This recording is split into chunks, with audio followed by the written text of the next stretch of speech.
Hello, beautiful souls. Welcome back. We're going to give it some time for people to come in as the notifications are still going out. But without further ado, I'm going to get into the North Node in Pisces energy with the South Node in Virgo. But I'm going to do this a little different than how I've been doing the astrology and how I have been doing High Crank, how I have been doing the messages before. I'm actually going to get into some channeled messages, so this is not one of those chop it up together, but if you want to stay tuned in and listen, feel free. If not, hopefully by the time I'm done, maybe you're still up and I'll kick it on your side, or I'll just start another live. But yeah, so I'm gonna also mention about the Chinese astrology a bit with the wooden snake, and what are like some of the lucky signs, what are the unlucky signs, how to navigate this energy. So there's going to be a lot more of me just doing channel messages and sharing with you the houses of your zodiac sign, of how this is going to impact you for the next 18 months, right? Now, I will also be sharing the dates of the eclipse and the times.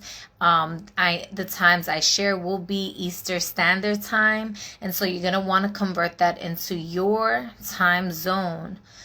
However, just know that the energies of an eclipse truly, I say they have 6 months influence, right? To its completion, because we're going to have 2 solar eclipses this year, and one is going to be closing out the Aries energy.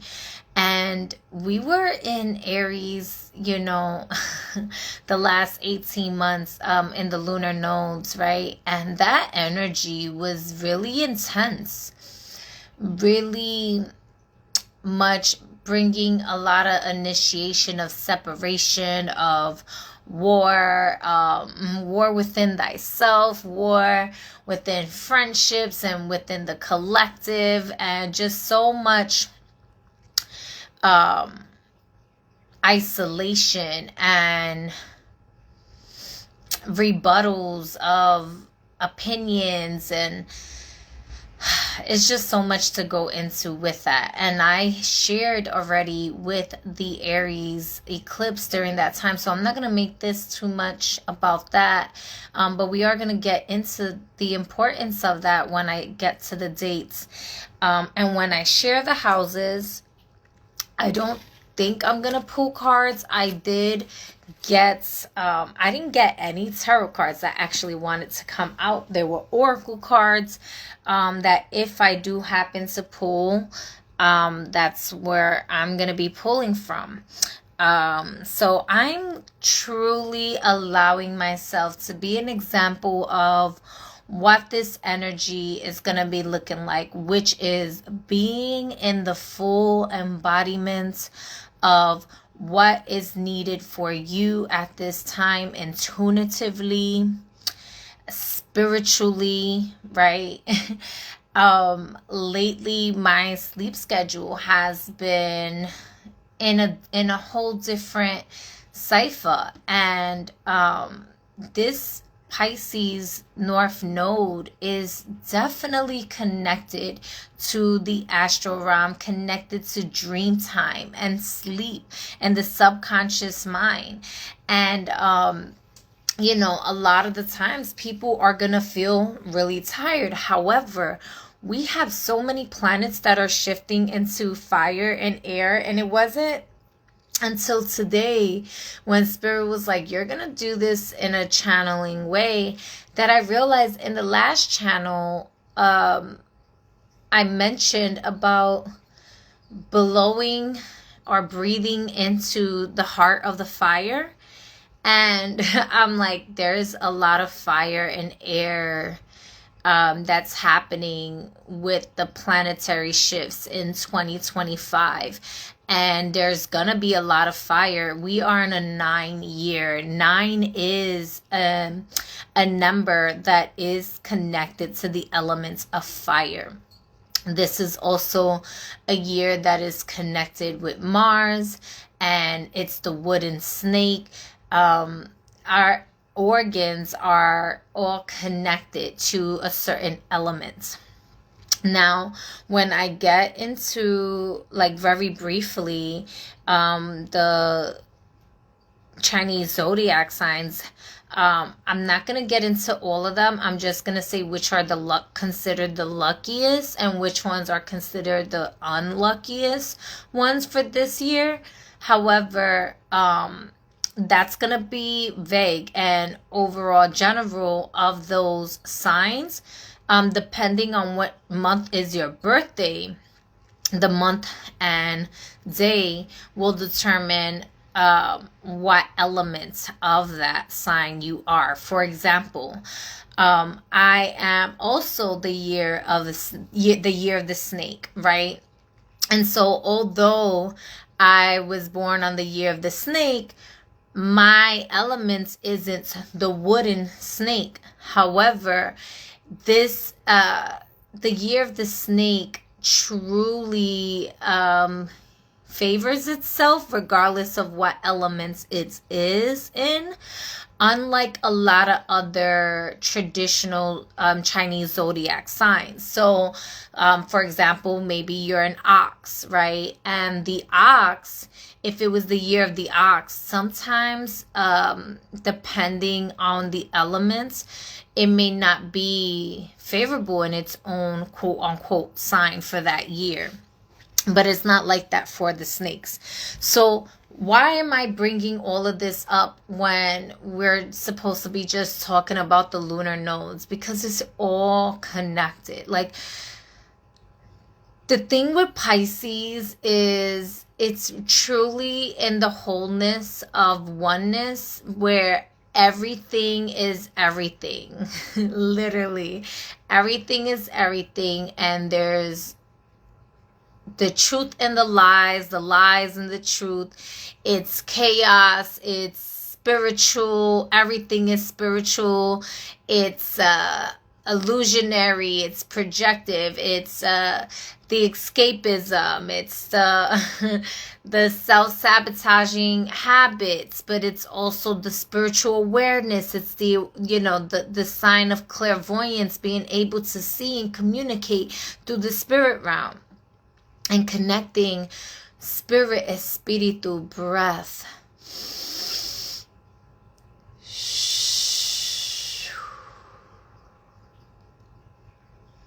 Breathing into the heart of the fire is how I'm looking at this.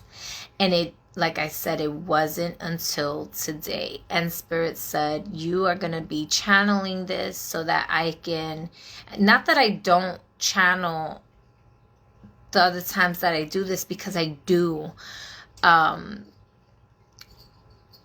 But doing it this way will give me a different type of flow, to where it's not so much of the logistics of Virgo, right? Virgo being the South Node, Virgo wanting the analytics, the perfectionism.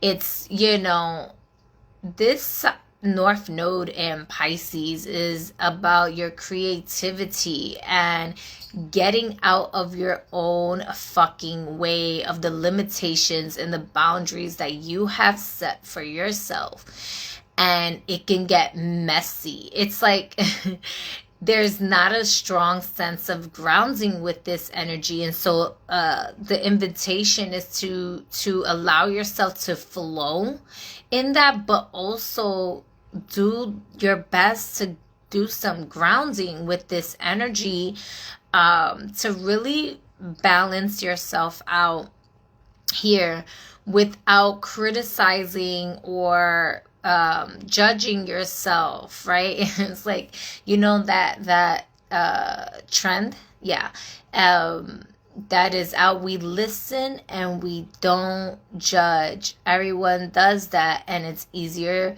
to not judge someone you love, but a lot of the times people judge themselves.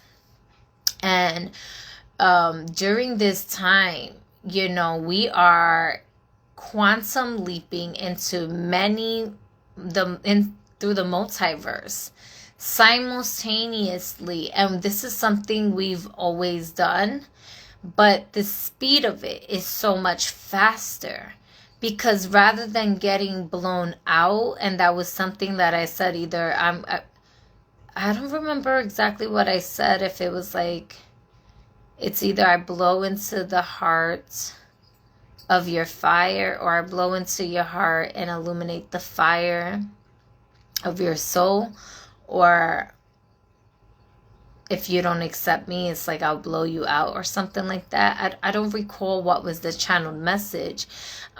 So there is the invitation to go back and watch that. I believe it was Waves of Chaos. Channeled messages is what I labeled that one.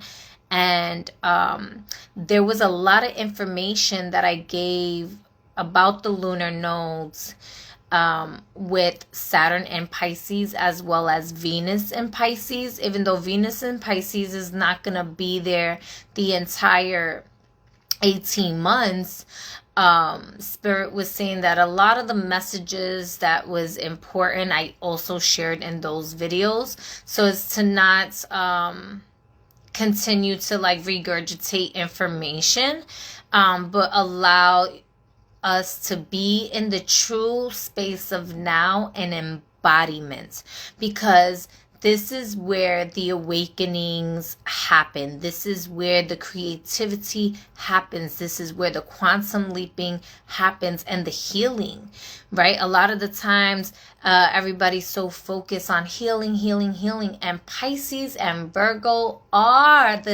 they are healers, and they're the reason for healings. They're the ones that bring the addictions. They're the ones that bring, like Virgos, like OCD, obsessive compulsive disorders and stuff. Not all right, like, yeah, I might be kind of like harsh, and again, this is for information purposes, y'all.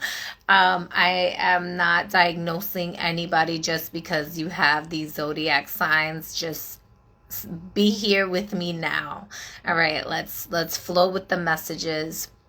When I do get into the zodiac sign, I encourage you to listen for your rising first, your sun sign second, and your moon sign will be more internal and subjective. And that's going to be very important during this time. So Pisces energy can very much embody like both Pisces and Virgo have a lot of victim mentality to them. And Pisces, the North Node and Pisces also encourages you to dismantle that, to really remove the victimization. And the victimized thought forms usually come a lot more from the sister sign of Virgo, because Virgo wants to control everything. That's why I said OCD. And that's the shadow side of Virgo, right? But y'all make great healers. Y'all are also an earth sign. So y'all are connected to the foundation of the ground, of the earth, of Pachamama, right? In connection with that, right? Like, y'all have such a beautiful connection with the earth and Mercury, because y'all are ruled by Mercury, that y'all can truly let your thoughts create a beautiful foundation for you. Excuse me. But y'all are the voices inside the mirrors. That's how I look at it. I think I'm gonna label this House of Mirrors 2025. I don't know. Virgo, yeah, give the Hermit energy of reflection and going within, soul searching, and looking for the information of your soul, and that communication and the journey and the travel. It's a lot of shamanic stuff. Piscean energy is what's giving it the shamanic part of the journey, where the Virgo is giving it the travel part of the journey. And it doesn't like, this is why, like, say opposites attract, but they're one and the same, right? They are sister signs. Virgo has so much of Pisces in it that it's like, you're the parts of me I don't like. And Pisces is like looking at Virgo like, you're the parts of me I don't like. But, oh, you have all the parts of me that I love, and I love this, and there's an attraction, and, oh, you have parts that I'm not good at, and I love that about you, and vice versa, right?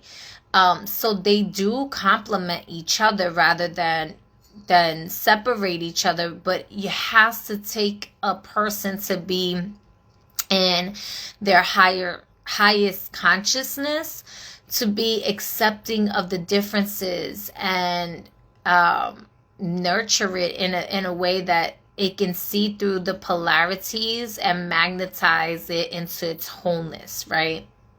So why I'm saying House of Mirrors, there's a lot of internal reflections, a cleansing, if you will, of your reflections. You ever gazed, and I know I went all over the place because this Pisces energy can be very chaotic at times. But there's so much good. I know it sounds like I'm just like pooping out all the negative stuff, and that I'm gonna get y'all lost in translation, and trust me, we have a rope. We have a rope, we have a cord, and we're gonna be able to come out of this, the way that we came in. This is a labyrinth here. This is not a maze, although in the House of Mirrors, it can be a maze. It can be a maze. And going back into gazing into the mirrors. If you ever truly like was on some soul searching, I need to stare at my pupils in the mirror and really dive deep into there's so many dimensions and portals that one can access. Although people say, no, a mirror is not a gateway. It only shows you your reflection. It can't show you anything else. Well, if we are portals and we're multidimensional beings, then the mirror also can become a portal. Especially if you have more than one mirror in a space, and that can get really intense, right? It can get even quite scary for some. Did that last night. Ooh, yeah.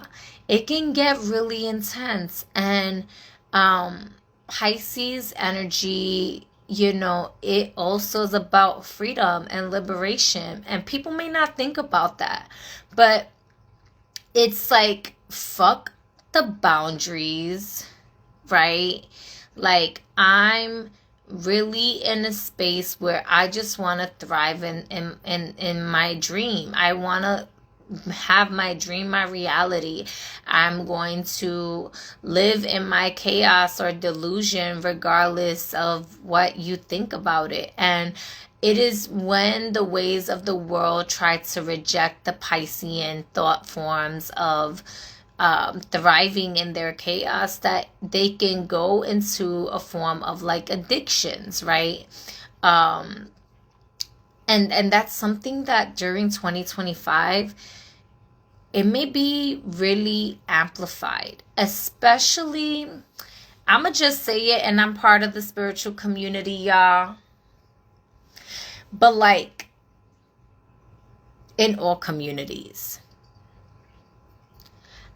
In all communities, there's the potential for addictions, for whether it's gambling, alcoholism, specifically because of the Pisces North Node here, psychedelics, drugs of any kind, eating, whatever is your overindulgence, scapegoat behavior pattern. It's something that has a strong potential to manifest. And so this is where the groundingness is important, to breathe into your body, right? Breathe into your now moment experience and tap into the subconscious mind, maybe with a sober mind, right?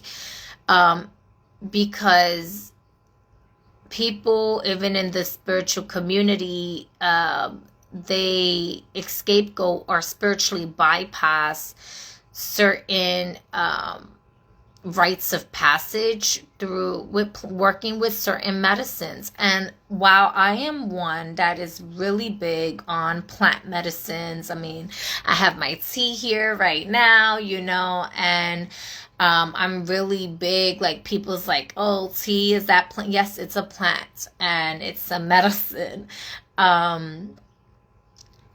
And so too much of anything can be considered, quote unquote, a bad thing, right? But I'm not talking in a sense of like, oh, if you drink tea every day for medicinal purposes, that it's necessarily a bad thing. But I'm saying, like, if you know that you struggle with certain addictions, for example, like I love working with hape, mapacho, right? And, even thinking about that, right, with the wooden snake, and if I'm not mistaken, the elements, the organs connected with wood would be the spleen and the liver, right? Those are considered wooden elements.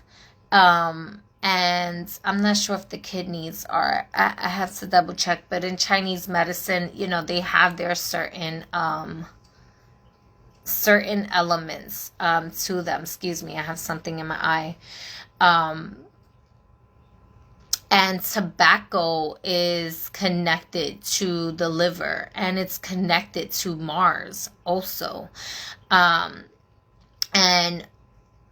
alcoholism also attacks the liver, right? And so if we have a wooden snake, it's going to be really important to keep yourself in a sober space, or at least a grounded space where it's not addictive. It's more, you are raw dogging it through life, right? You are truly allowing yourself to breathe through the experiences of life.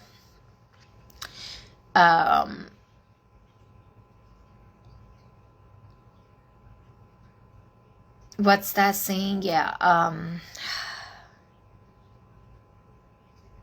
Like, brace yourself before, check yourself before you wreck yourself. Thank you. Check yourself before you wreck yourself. That's going to be very important, because even though the liver does regenerate itself every 3 days, it has its own crucifixion process, if you will, right? And Pisces is also connected to the feet. It's also connected to, what people would say Christ consciousness, or not even just Christ consciousness, what people would say like Jesus, right? Jesus walking on water, and the 2 fish and feeding thousands. And we have thousands of crystals in our body, and our feet are our pathways. And we were talking about the mirrors and journeys and portals and the shamanistic aspect of this and the importance of tying it all together when there's like so much chaos and madness, because there's going to be a lot of confusion and deception and you know, Pisces, the 12th house has hidden enemies, and sometimes, you know, that hidden enemy can be your internal dialogue. It can be your internal reflections. It's I love Hape. Yes, going back to that. Thank you. So our hidden enemy, you know, truly can be ourselves, and that's a tough battle. You know, this is why Pisces is Pisces is more connected to the psychology of things too, which is why it wants to be the escape. This is why it gets into the space of the addictions, and the addiction comes from the information with Virgo's connection with Mercury, right? But also Pisces' traditional ruler is Jupiter, and Jupiter loves to exaggerate things and overindulge, which is where addictions is coming from, right?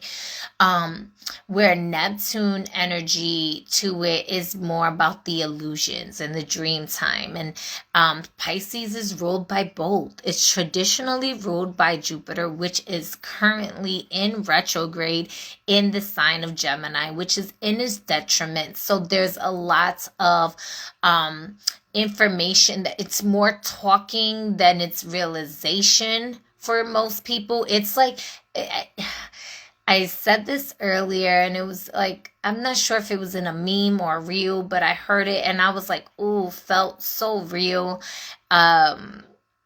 Where people are going to come to realize that their awakening was from TikTok. Like, their awakening, it was like from social media, from, you know, the disillusions. I mean, from the not disillusions, I'm sorry, from the illusions of reels and memes. And so there's an invitation to go soul searching within thyself. Not in the same way with Aries, where it was more isolated and whatnot. Although this can have that effect too, especially during the winter time here now, right? Like honoring the season that you are in, right?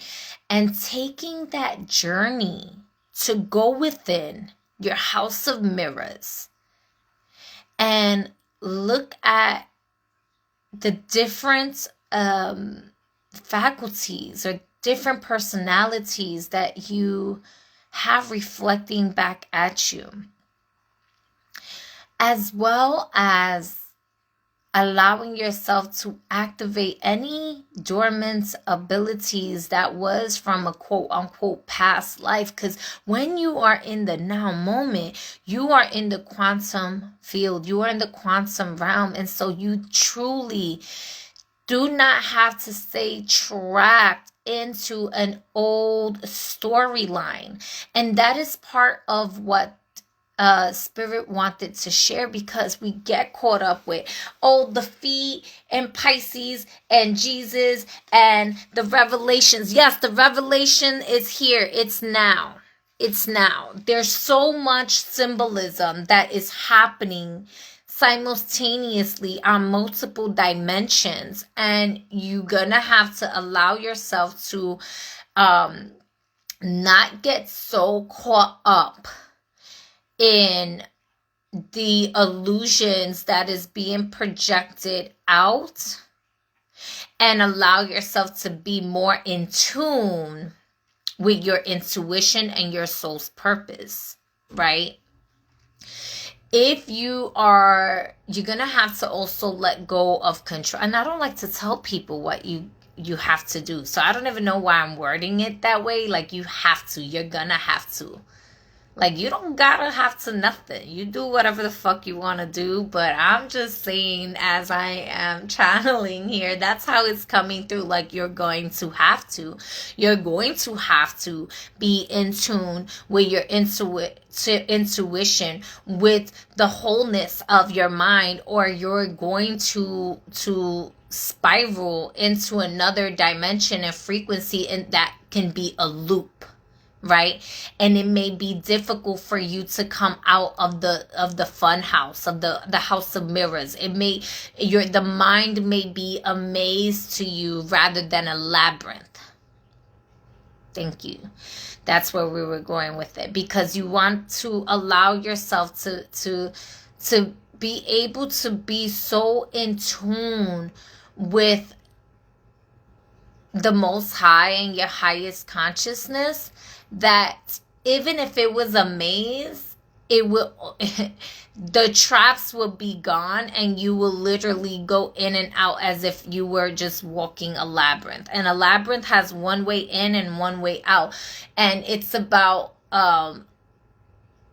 it's so interesting, right? Because Virgo's about that control on the shadow side, and Spirit's like, you need to let go of the control. And there's this thing about letting go of control and surrendering into that just space of knowing without having to be in control, that actually puts you in the driver's seat, that puts you in the space of truly being the controller of your human vessel, right? Because you are not just your body. Thank you. And that's where even the wooden snake comes in, right? Because what does wood do? It fires up, it charges up the liver when it is healthy. It gives us chi, vital chi energy to fire us up, to keep us moving. And when we are active in our fire, in the light of our soul, our creativity is so amplified that it is without restriction. It is without limitations and without boundaries. And that's where Pisces likes to thrive. And the snake is like the Kundalini activations is like, yes, tap into me. And so it's gonna be a very interesting next 18 months, because the deception could be self-deception, or it can be, others trying to deceive you, because again, the hidden enemies thing. And then the snakes, although I am the year of the snake, I will be honest, the snakes are known, they have the stories of deception, right? And again, how do you free yourself from the timeline loops of the stories that have been told and create a new story? Sometimes you have to fake it till you make it, or deceive yourself into that timeline. But the thing is, when you're quantum leaping into higher timelines, it's not about deceiving yourself. You have to truly believe it and feel it, and that can be a bit delusional. And Pisces, that's why Pisces energy is the magician. They are also the magician. And then they're different magician though, right? They're like the wise magician, the wise magi, right? The alchemists in that sense, the wise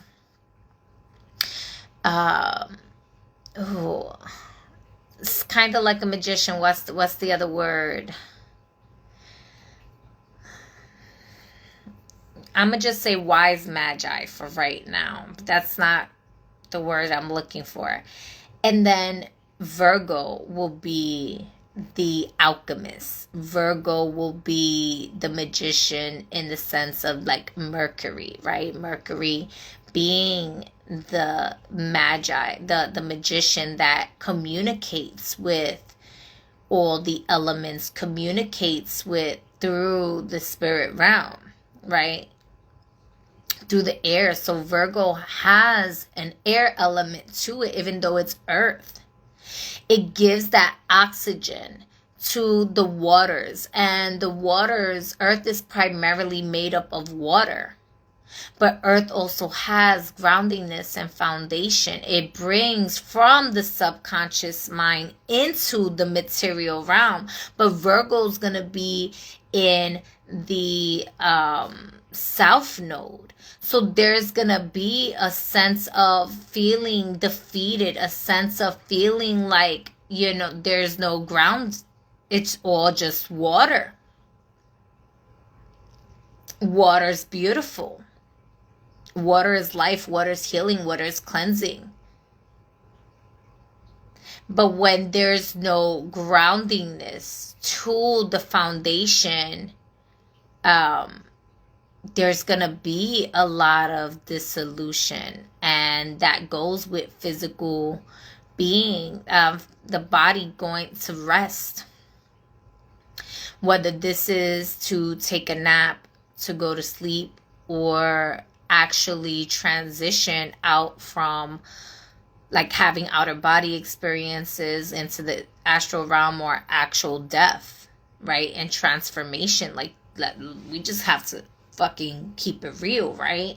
Like, because it's not limited to just the body, and the body has an earthly foundation to it.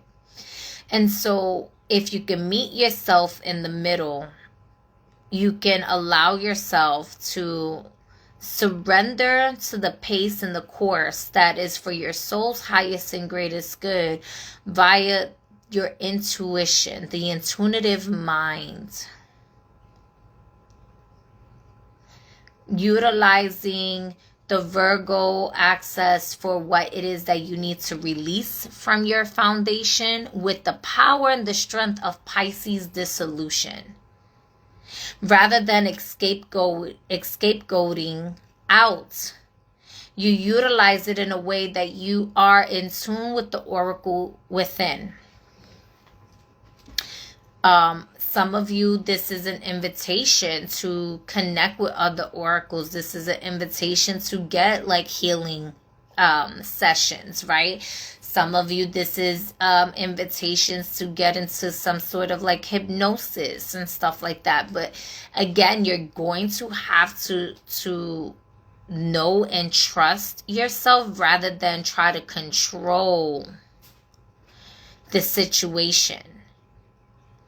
Letting your intuition and your soul be the controller will actually put you in the space of true navigation. And I've said that, so I don't want to keep going back into that. It's just sometimes Spirit will have me kind of repeat the same message with different words, because the way that people digest information is differently, right? And Virgo is also digestion, right? So that fire in your solar plexus, a lot of cleansing, a lot of healing in these spaces. And it's the solar plexus portal is very prominent to accessing. So I'm getting the root, the solar plexus, and the ajna specifically. And these are considered like major Ghana portals. Because these portals are the core foundations that allow some sort of foundation, if you will, to the other chakras. So like, let's think about it, right? The root chakra, I love how this is moving. The root chakra has a sense of connection to the earth, to groundiness, to stability, to safety, to abundance, prosperity, money, right? Tangibility. And then the earth and the body, right? Your physical body. And then the sacral, which is where the Kundalini dances. She spirals in that space.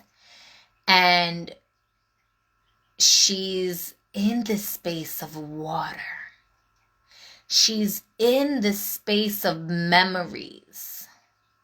In the quantum realm, in the womb, in the webs of the Mayas. In the sound frequencies of the Hathors, in the space of all creation. It's the creative space, it's the sexual space, it's the space where babies are created, right? They are released, they are the seeds that are it's what you reproduce. It's the garden. It's the garden. It's the heaven, right? And if you're not feeling safe, secure, grounded, protected, abundant, you're gonna feel like you're in hell. And it's gonna be difficult to bring heaven on earth in that space, because that connection to the poverty mindset is disconnected from the womb space. And because of that disconnection, it's hard to be in connection with your true awakening, Kunda, right? And she's still gonna do what she's gotta do, because you have other parts of your essence, of your being in your body. And so sometimes what happens is some people are like hyper in the higher chakras because the Kundalini rolls up there but didn't necessarily know how to come down. And this is why even the Cometians, they have the Ankh, right? Or people that connect with even like the angelics and Metatron and the cube and all these things. I don't want to go too much into that, but it's all relevant. It's all connected. But there's also the sense of like, you don't have to stay trapped in any of the stories. You don't have to stay trapped in any of the stories. You can allow yourself to quantumly move and navigate with your true knowing of thyself in that space. That's when your root chakra, your Muladhara, feels firm and trusting. It trusts you. And what happens is when it's trusting, that trust is in the solar plexus. So the communication with the root chakra to the solar plexus really is important, because if you are not feeling safe, you're not feeling confident. So the solar plexus brings you into the space of fear. It brings you into a space of insecurity, right? And why fear? Well, fear is also, the fear is the communication of lack from the root chakra to the solar plexus with a distortion of the waters of its creation, of the sacral, right? Of what it's reproducing. It's reproducing your thoughts. It's reproducing that which you are creating through with your breath, with your foundation, right? And so that is what you're manifesting in your physical world. But if you breathe into your body, let's take a moment here to just do that, right? Like, you're invited to just close your eyes if you like. If you are not comfortable, with closing your eyes, I invite you to stare at some point, at some object, something in your space as you are breathing. And whether your eyes are open or closed, it's going to have a different effect. So if you want to come back to this and do it differently, that's completely okay. They're going to give you different results, but they are both grounding modalities. So if your eyes are open, gaze to a specific Benzu, points of view.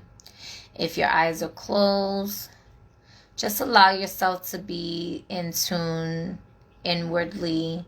You do not have to focus on your ajna, your third eye. This is not what that's about. This is just about allowing yourself to be present with your body as you are subconsciously breathing at your natural pace here and now for this moment.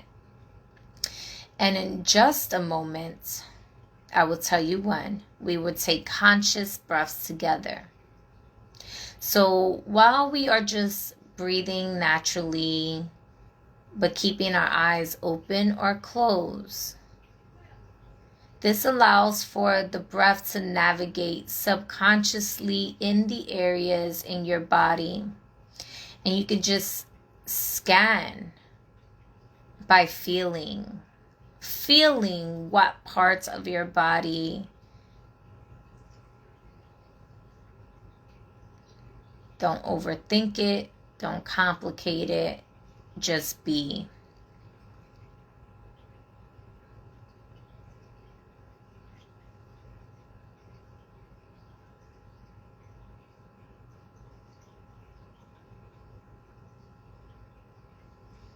And in this next moment, we're going to take our inhales through the nose and we're going to exhale through the mouth here.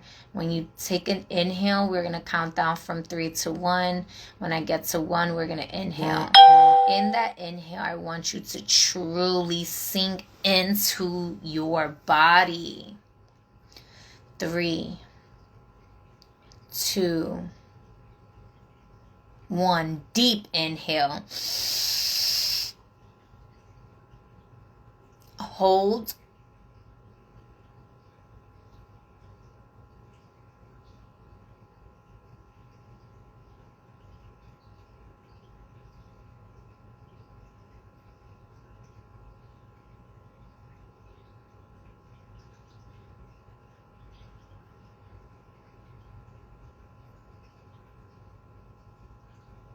Exhale through the mouth, releasing any resistance. Taking another deep inhale here into your body, expanding your belly out. Extend your inhale again.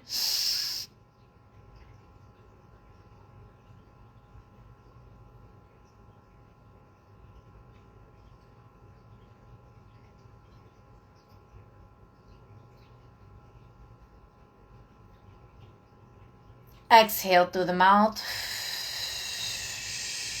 releasing. And we're going to do one more inhale here. And this time, as you are inhaling, allow yourself to not just feel your body, but feel the floor or the earth beneath you, below you. Taking a deep inhale.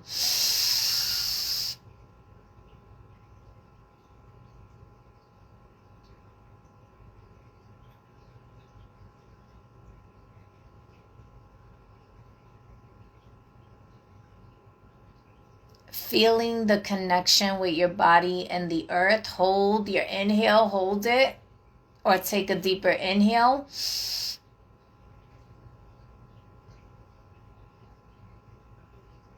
And exhale.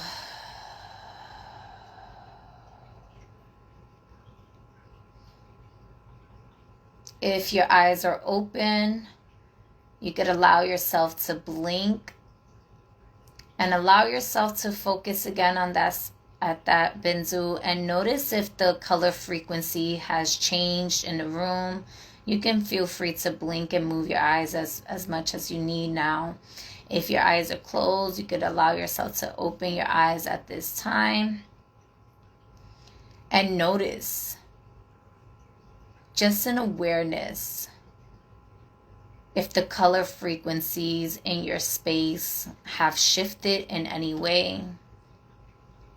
Notice if there was any parts of your body that was speaking to you loudly, or giving any forms of sensation or communication that you may or may not recognize what it's telling you.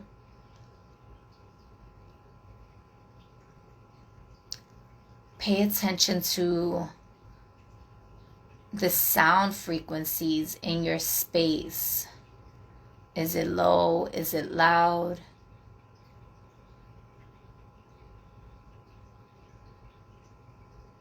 Do you smell anything?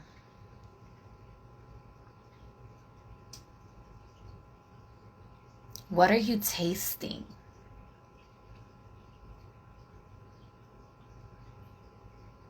Do you feel the temperature on your skin?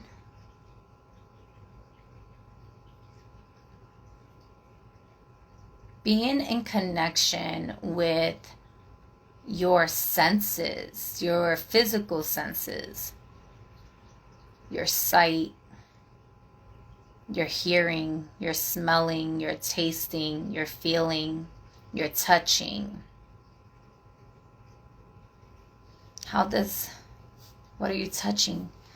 These are ways that you are subconsciously connecting deeper to your divine source frequencies while consciously connecting and grounding yourself to your body, connecting and grounding yourself to the now moment, in the present moment.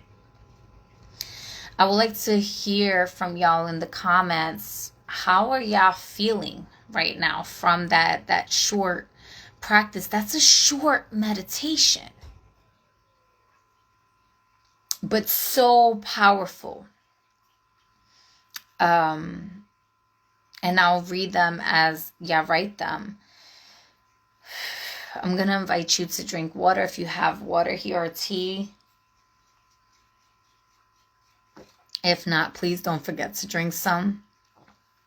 So, embodiment. The year of the snake is about your embodiment, while the North Node in Pisces is about the dissolution of everything that you've embodied and know. And Pisces and Virgo, wants to get some sort of foundation there. And they both play an important role. So that's why I mentioned about utilizing it in a way where you are dismantling the old narratives of poverty, right? You are severing whatever is in the root chakra, the roots of it. You are severing the roots of your traumas. You are severing the roots of your addictions. You are severing the roots of your control issues, right? Because control issues come from a lack of control within, a lack of trust. But when the Muladhara is healthy, your solar plexus is healthy. For the most part, gets healthy. You become more too relaxed, too relaxed to type, feeling all things around. Yeah. Hi, John Michael. You begin to feel more confident, more trusting. Your intuition is louder. They say that gut feeling, right? Well, the gut has a mind of its own as well. And that's why Virgo has that connection of soul searching. And, Virgos, they either have a problem with not wanting to eat. They can be bulimic or anorexic or certain things like that. They can have eating disorders, right? Because they are in a space where they're overthinking too much or overanalyzing and stuff. And this can cause them to want to either overeat or undereat, right? And so they can deal with obesity, or they can deal with, and that's the part of them that is in connection with the Pisces. That's the connection that they have, right? Like the overindulgence, right? The that part. So these are the shadow sides. So again, I have to tell you about the shadows of it, so that way you could at least have a better way of navigating through the versions of yourself with compassion rather than judging yourself for it. We listen and we don't judge, even with ourselves. Like allowing yourself to truly recognize what is the core, what is the issue at the roots. How do I eradicate this if I need to eradicate it? Sometimes you need to burn the whole thing down and start from ground zero, right?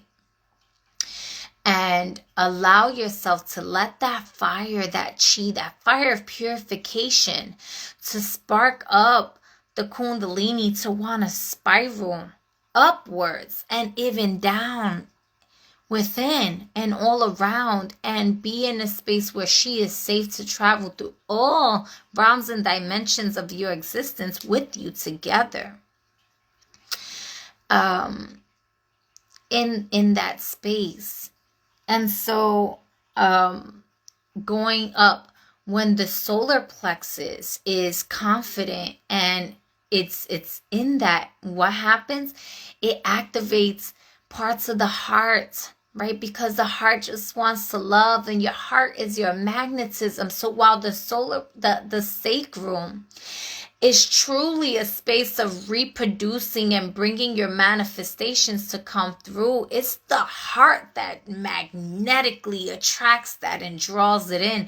It's the heart that breathes into the fire, into the chi, and allows for your desires to rush in.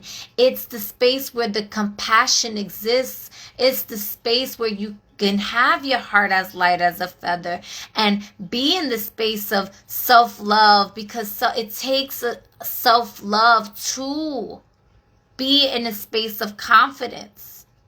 So it's just as important for the solar plexus to feel that sense of security, to feel that sense, right? The security, the space of I'm victorious. No weapon formed against me shall ever prosper. I am divinely guided and in tune with my intuition, that I trust and I know that where I'm being moved to and how I'm moving at the core of it is in direct alignment with my highest and greatest good, on a healthy space to allow heaven on earth to come in the magnetism of your heart chakra to just expand in that frequency of love. So the sacral is, we're looking at the root chakra, the solar plexus, and the ajna, right, as core foundational chakras for the etheric chakras also, even though these are all still in the body. So these aren't even, you have etheric chakras. You actually do. We have many chakras, okay? We have 108 chakras just with the body. We have 112 when you get it to you have 108 with the body, and then it goes to 112, like peaches and cream, right, in the auric fields, in your auric fields.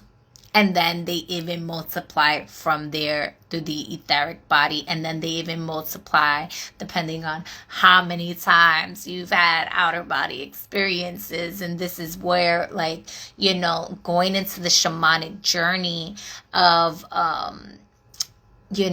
soul retrievals could be a ritual, a thing that this year 2025 and going into 2026 is going to be an invitation for, right before we enter fully into the age of Aquarius. See, yesterday, today is the 22nd. Yesterday we had for the first time a rare occasion of the sun in Aquarius conjunct Pluto in Aquarius,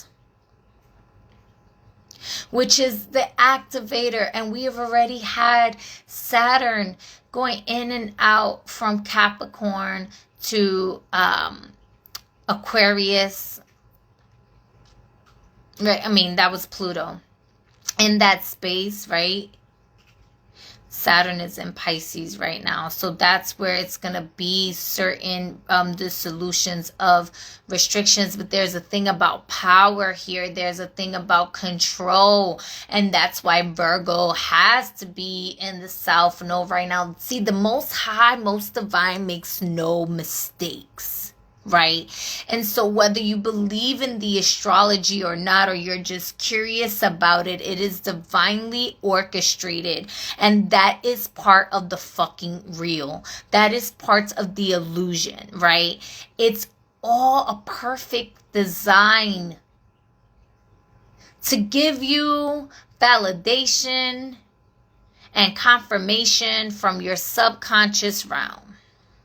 And that's why Spirit said to go back and listen to the Waves of Chaos channel message there, because I guess I said some shit about that. But right now what I'm getting is like with Saturn and Pisces, and Saturn is going to get ready to go into Aries also, which is going to change things up. It's going to rattle things.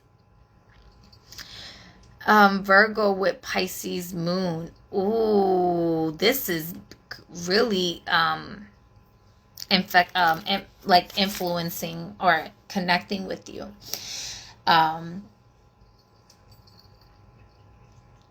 Yeah. So digesting things, and then from the heart, I want to get into it. Yeah, we still have the thread. We're still here. You know, that magnetism in the heart space and the communication. We listen and we don't judge. We give ourselves mercy and grace. And it takes mercy to get into the kingdom. When God grants you mercy, you have access to the heavens. You have access to the kingdom, to the many mansions. So when you have mercy with yourself, you tap into the quantum field of healing rapidly. Quantum healing. And this is not to lack accountability, which is why Saturn is in Pisces here. Because Saturn is like, yeah, there's mercy. We're not trying to judge you, but you need to know that you have a responsibility for your energy, and you are to be held accountable for how you navigate your energy. And you can't scapegoat me this time. You can't just be in the space of addictions. This is why there's the invitation to go about raw dogging this next, like more in a sober space, because, going back into the shamanic practices, that's the invitations for you is more on soul retrieval. And it may or may not have to involve plant medicines. It can be sound frequencies, right? It can be ceremonies. It could be plant medicines, but there's a difference of you utilizing it in a ceremonial way for rites of passage, maybe once or twice in the year, as opposed to like doing the shit every single day. Like, do you need to do it every day?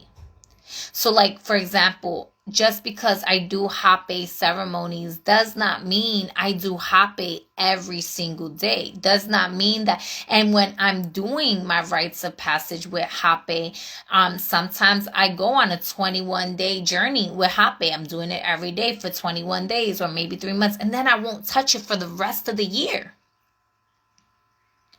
Like, I don't need to. Maybe it's just for a couple of days. Maybe it's just for one day. But you'll know. So Saturn in Pisces is bringing the invitation of sobriety. Not to say that you can't indulge in drinking and stuff like that. You're going to do what you're going to want to do. The invitation is there and you have free will.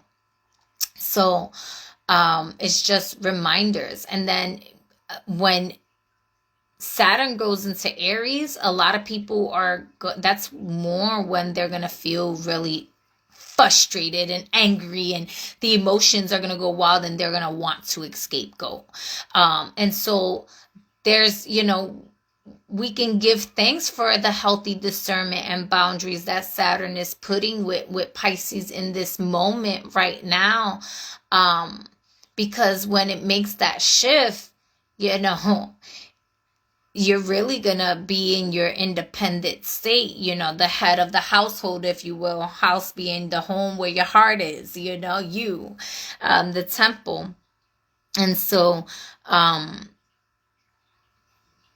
it's also again, a Mars year. So Saturn going into a Mars sign, and the Rams is Mars also in the mirror. If you put a word in the mirror, it's flipped the other way around. Rams, Mars, mirror. We were talking about the house of mirrors here. So really just paying attention to what all of this is going to look like. And I am going to do a video later in the year with Saturn going into Aries and whatnot. But it's going back to this, and I'm going to get into the dates of the eclipse in a moment here. From the heart, you have that communication, that true, the Vihistara here, the throat chakra, truly is a chakra of communication and purification, and it's very important. And if it's contaminated, with whether it's with food or with smoke or alcohol, whatever, right, it can be hard to communicate with a pure channel because the filter is dirty. So there's the invitation to mind your filter of your throat chakra. Be mindful of your words, of your creativity.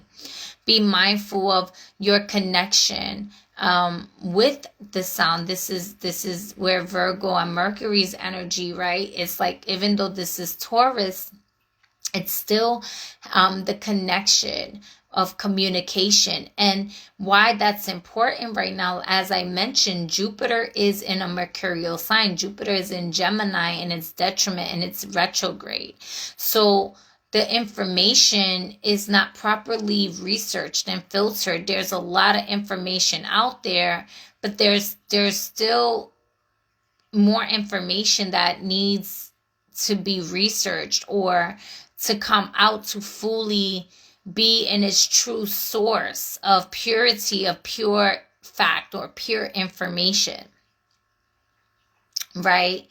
But Jupiter is like super excited about this information, and so it wants to share the information, and it's like, yeah, let's talk about it, so silence, doing silent retreats could be a thing, where that's Saturn in Pisces, but also to help purify the throat chakra for just a bit, because this is also through the heart, and the Merkaba activations allows for you to be in the etheric realm, into the quantum realms, in that air, in that space of communication.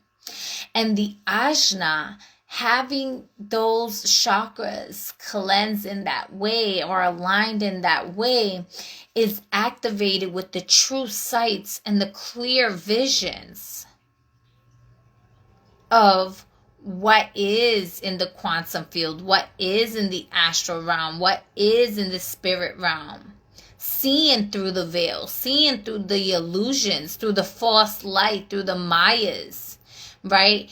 Allowing itself to travel through the mayas, because the sacral is connected with the creativities of the mayas and the womb space and the matrix, right? And beyond the matrix, right? Of the creations of the creator and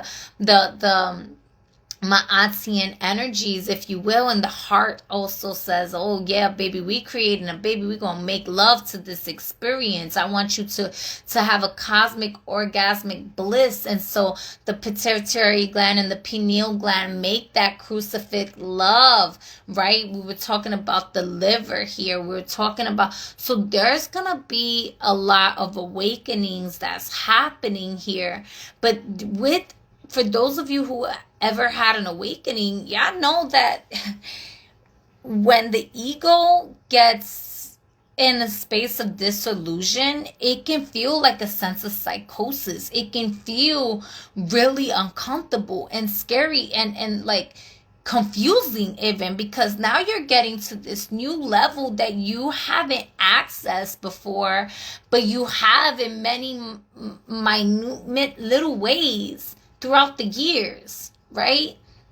And you're like, I knew I was clairvoyant, I knew this, and so even the most spiritual people at this time are gonna need to ground into their knowing, into their intuition, and into their body to be able to navigate the rest of the next few months here. And it's about being in the embodiment of the Dark Mother's essence also.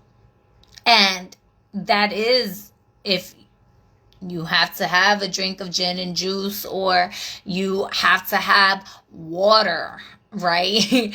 And sobriety, right?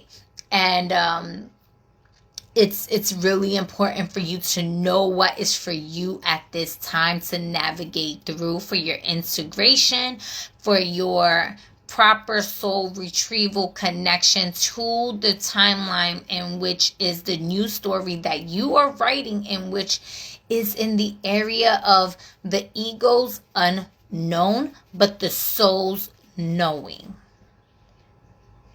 When you can surrender the control of what the narratives and the stories have been, you could allow yourself to get into the space of true sovereignty. And that is also what is going on here. There's a dismantling of of certain water codes and frequencies that have been tethered into the ground, that has been of poverty, of scarcity, and the memories and the stories that have been attached to it.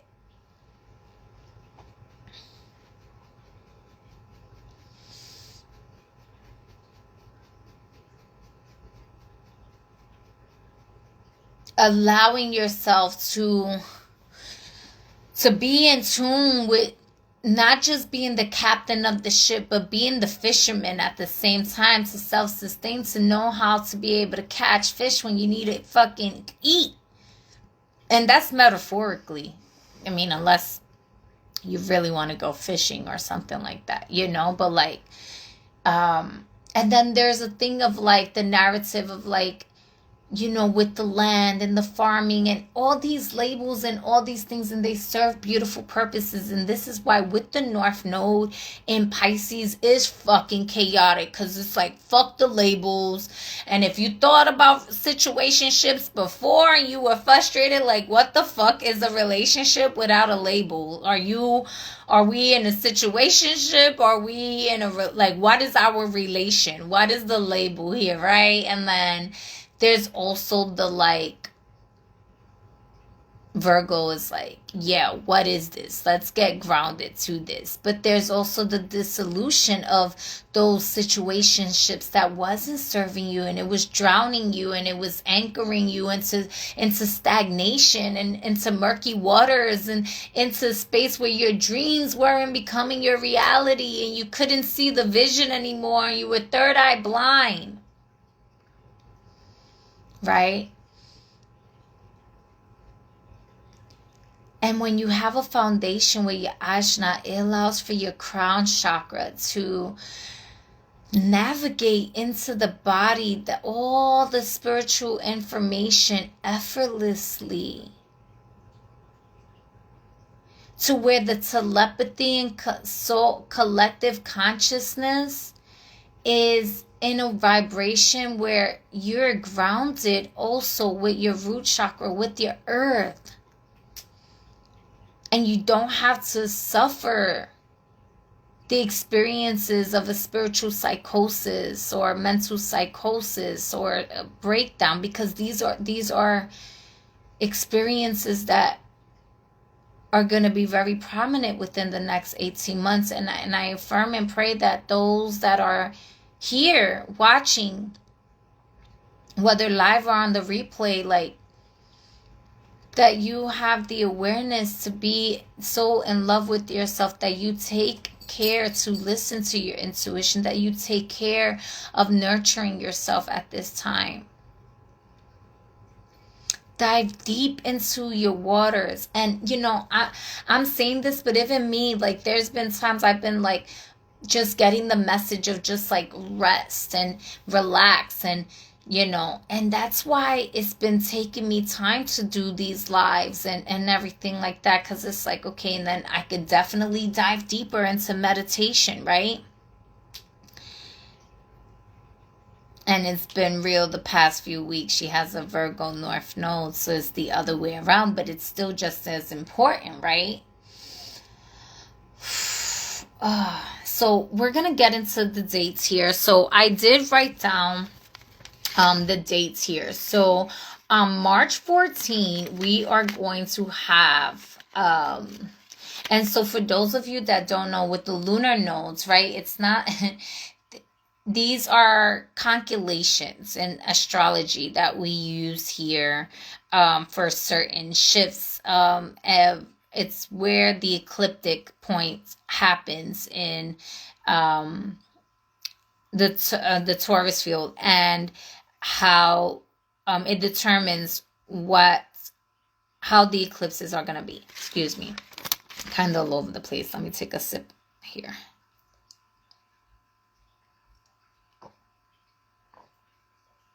I will tell you this much: navigating this energy through channeling is very chaotic. It is. So hello, beautiful soul. So March 14 is the total lunar eclipse happening in the sign of Virgo. All right. It technically starts on March 13 at 11:57 p.m. Eastern Standard Time. And then it reaches the peak of the eclipse at 2:58 a.m. on March 14, Eastern Standard Time. And then it ends at 6 a.m. on March 14. So it's between March 13 and March 14. So, you know, it's being put out there for March 14, but it starts on March 13. And that's happening in the sign of Virgo here. And I'm going to get into that because, you know, with this eclipse happening in the sign of Virgo, Virgo's in the 7th house. So this can be, you know, an eclipse is it's obstruction or obstacles or something that you may not be able to see well, right? It's ecliptic. It's covering over, right?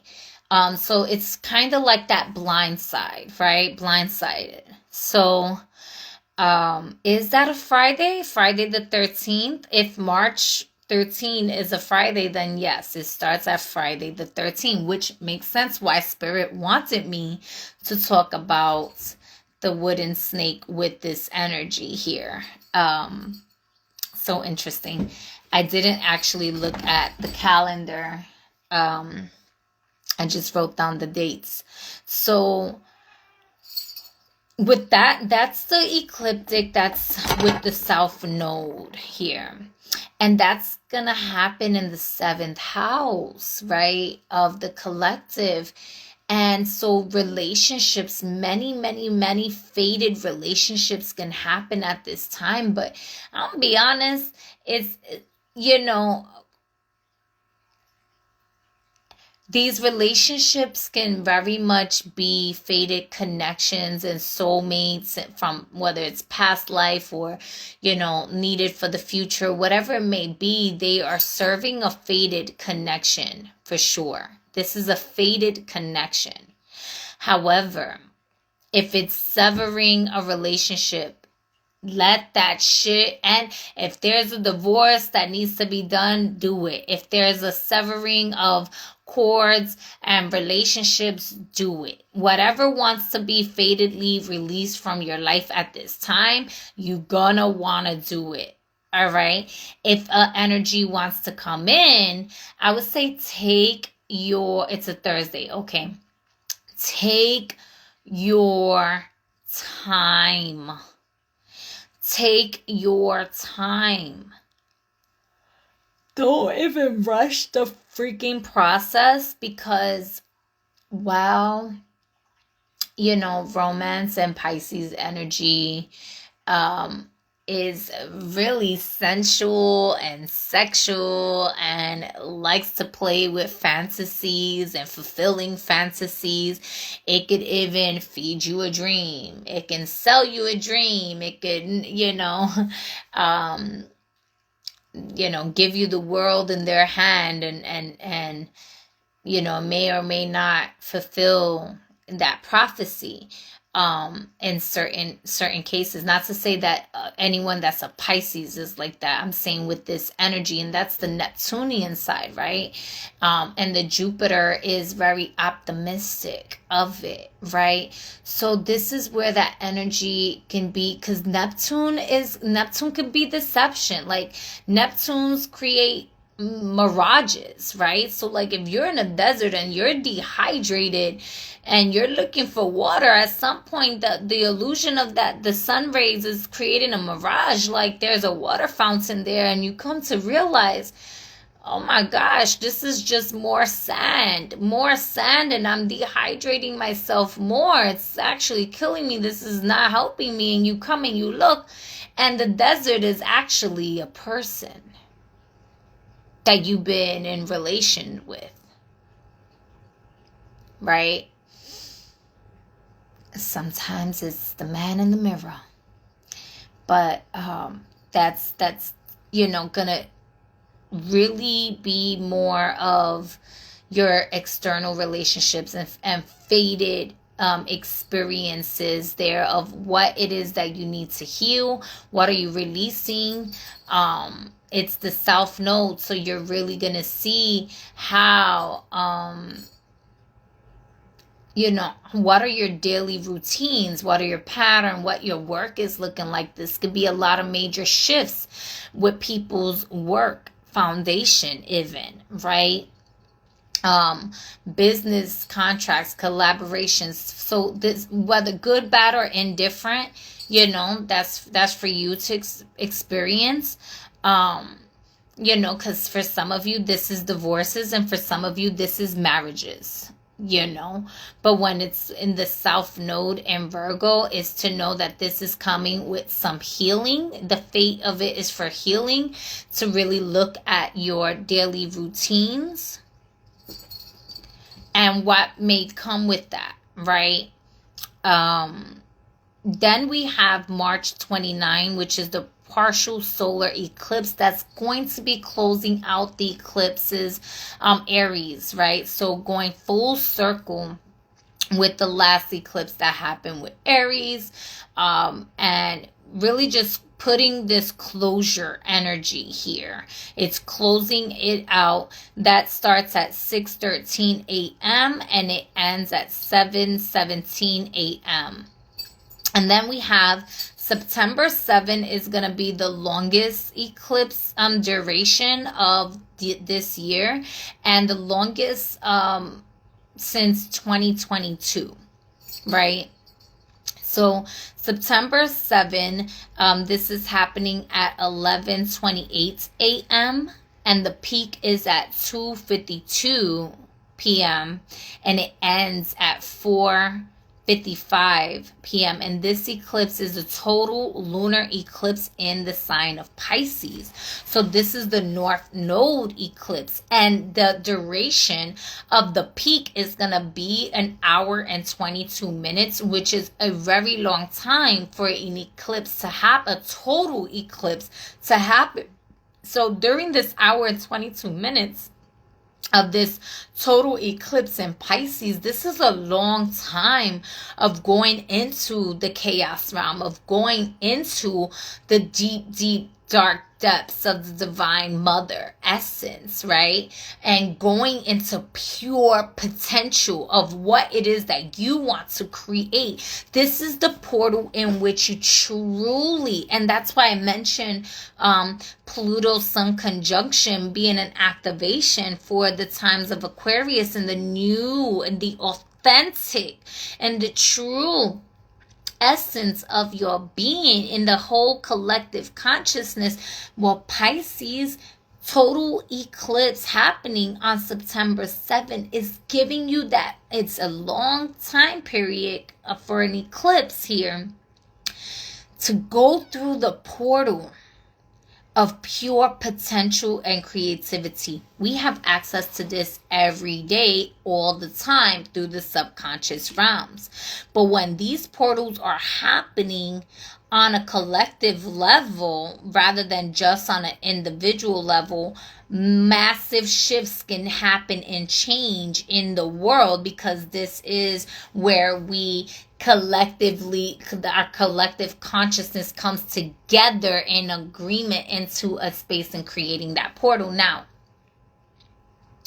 or not just creating the portal, but creating foundation, right, into the earth. Now, this is also where, excuse me, a lot of chaos magic happens. Last year, you heard me say, don't do any magic with this eclipse. I don't recommend it, and I don't regret saying that. I said it very purposefully.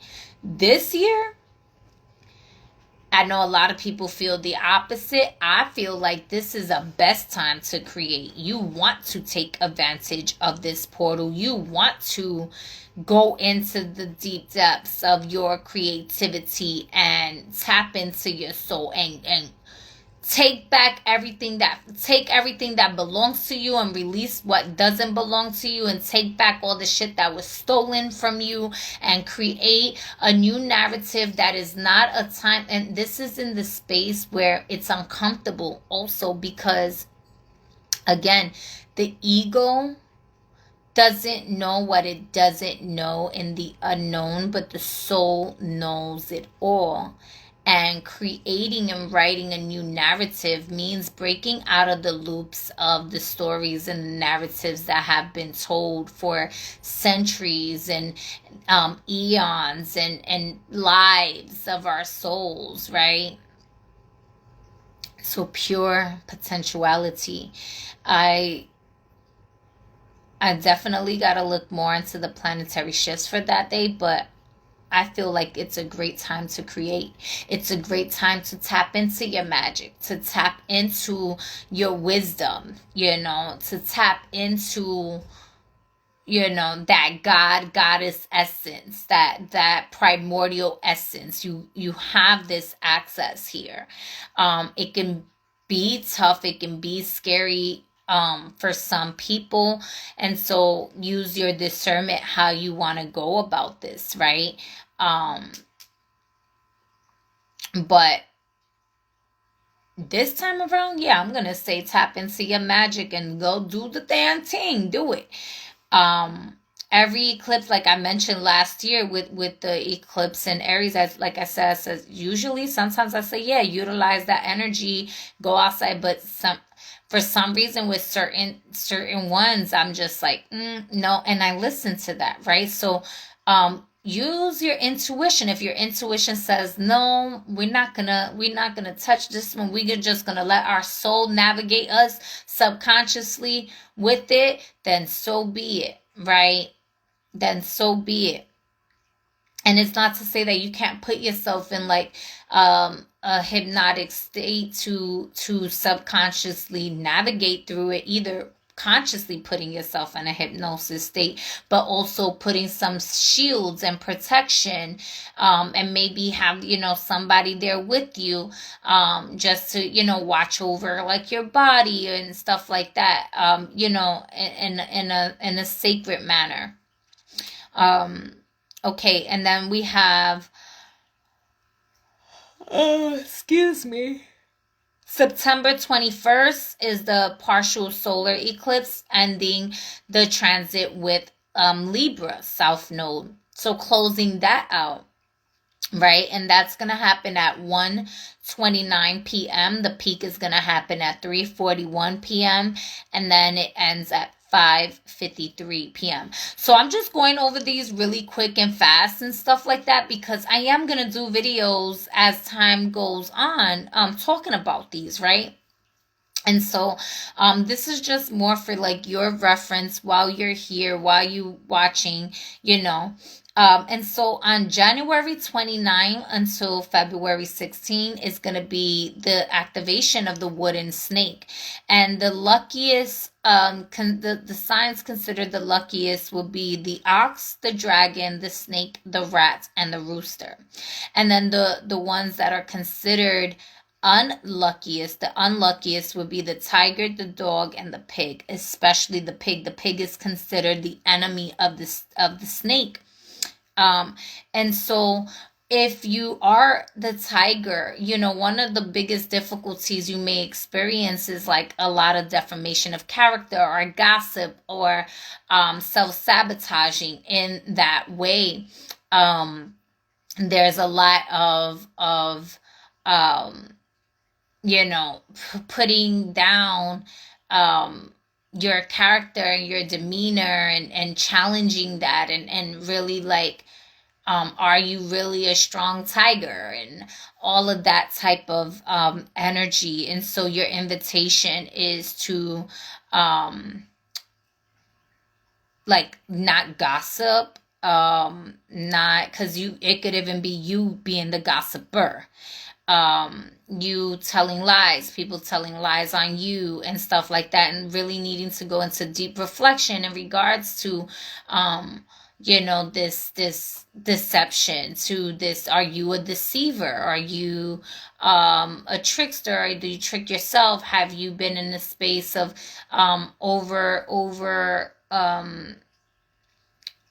oversharing things that's not true or something like that, like gossip. So your invitation is to like do a little bit of the talk fast. It's an invitation to be more grounded into your solar plexus and confidence in the space where if people are gossiping about you and that's your only obstacle, consider yourself lucky that that's the worst that they can fucking do is talk about you, right? But this could also be that maybe somebody tries to convince you they have like a strong word of influence and they try to convince you into a space in which it can be like an ascension trap or, you know, just it's not favorable to you, right? And it can prolong certain situations. The same thing with the dog. The dog is more in the sense of like, you know, the hidden enemies aspects of it. And then with the pig being considered the enemy, it's not in the hidden enemy aspect of this. It's more in the like it knows is the enemy. So there's a sense of like so y'all gonna have a lot of obstacles and challenges at this time. So your invitation is to go deep within your intuition and get more grounded as you have patience with yourself and your circumstances to overcome and navigate through certain obstacles. All right. So that's that proportion of it. So if you are a Pisces, this energy is happening in your first house. Excuse me.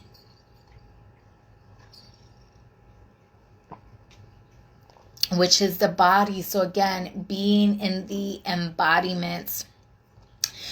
Take your time shedding. And this is for Pisces, Sun, Moon, and Rising. But technically, because it's the North Node, this is for fucking everybody right now. Like, your body is gonna go through major transformations. What is your body telling you through the subconscious realms, right?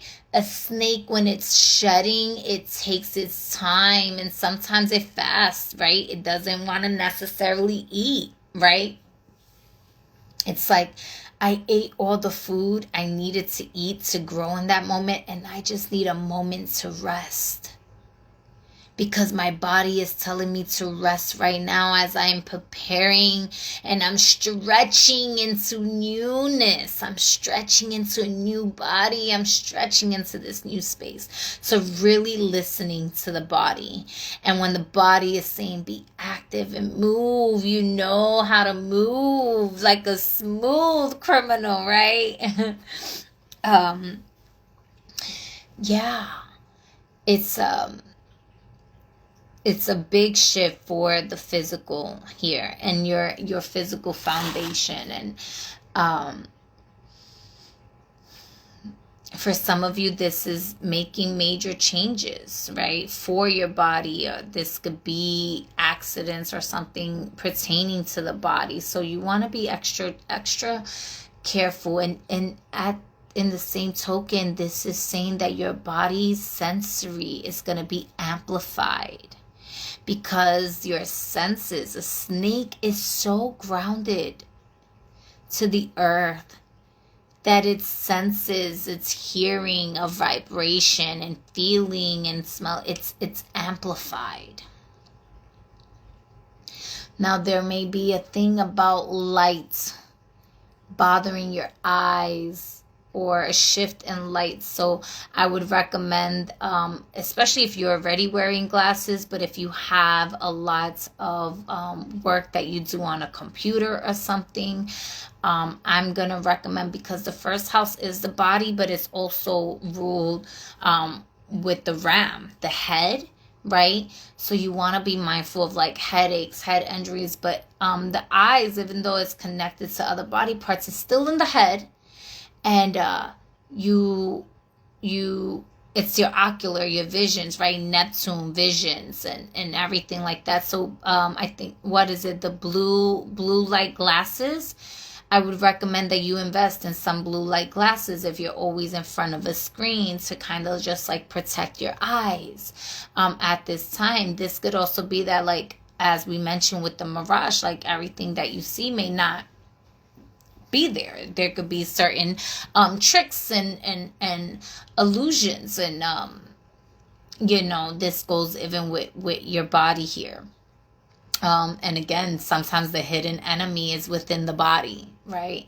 So paying attention to what your body is saying with that. Aries, this energy is happening in your 12th house. So this is a lot of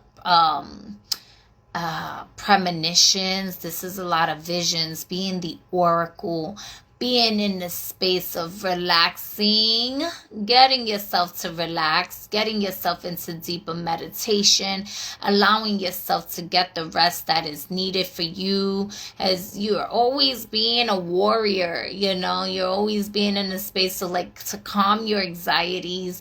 Ask yourself, what is the dream that you would like to bring into reality here? You may be doing a lot of lucid dreaming, astral traveling, astral work. This is also subconscious behaviors, right? And psychological shifts. So, maybe you're feeling like, maybe some of you Aries are going to get a therapist or a spiritual advisor or mentor, or some sort of, this could be Reiki even. This can be shamanic travel, like I mentioned earlier, right? Soul retrievals, hypnosis, that type of work. And you're really being pushed and nudged here to tap into your spirituality on a deeper level, Aries, and to really trust that, as there's gonna be a lot of deception and stuff that's happening on the collective for your knowing. So Taurus, this energy is happening in your 11th house. And the 11th house is your peers, is your friends, is your aunts, your uncles. It's community, it's collective consciousness, right? It's environmental. It's connected to even your benefactor resources and team, right? So like even your angels. So Taurus, you may be feeling a nudge to connect more with your angels, but again, if you're connecting with angels, calling on benevolence, that's funny. It says universalites, and it has the picture of Tom from MySpace, which is fucking hilarious that would come up. Okay. So anyway, going into the 11th house, there's gonna be some revelations when it comes down to your networking, right? Your network and the people that you have been associating yourself with and the environment that you hang out with. And there's going to be major changes and shifts in these spaces here. Maybe you're going to come across a new higher level worthiness, collaborations and network here of, a higher network, right? Maybe you putting yourself out there. Maybe you find yourself like being in a space where your network is not really conducive to the environment in which you see yourself in the future, or something like that. Or maybe there is some gossip or something, and the angels revealed that. Also, again, connecting with benevolent forces here, especially that house is ruled with Jupiter. There could be an exaggeration sometimes of the energies. And, just because it's an angel and it speaks the angelic tongue doesn't necessarily mean that it's your best friend.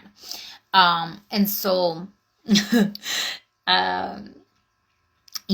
there's, allowing yourself to tap into like miracles, tap into divine intervention and surrendering in divine intervention. Maybe, something with like resources for the community and water and gardening and stuff like that could be a real thing. Maybe you come into like group sister circles or a community garden or something like that can be, something that contributes to your friendships, to your community and stuff like that.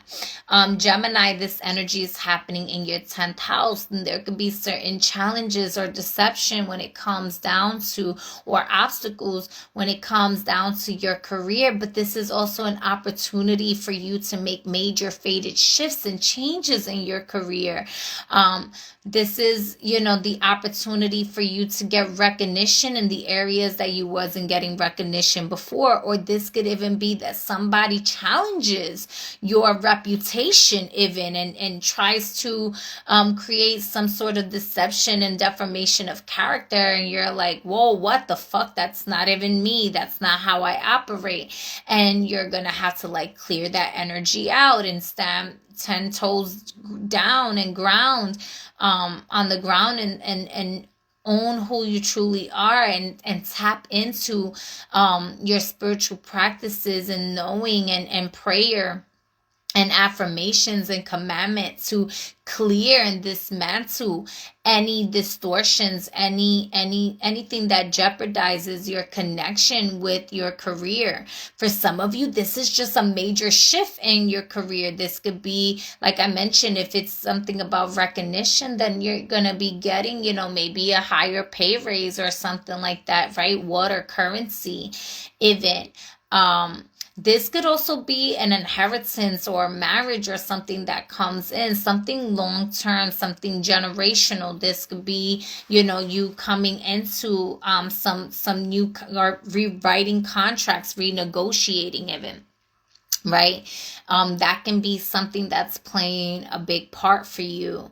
Like longevity, bringing longevity, generational wealth, and generational foundations, right? And in that space of your reputation.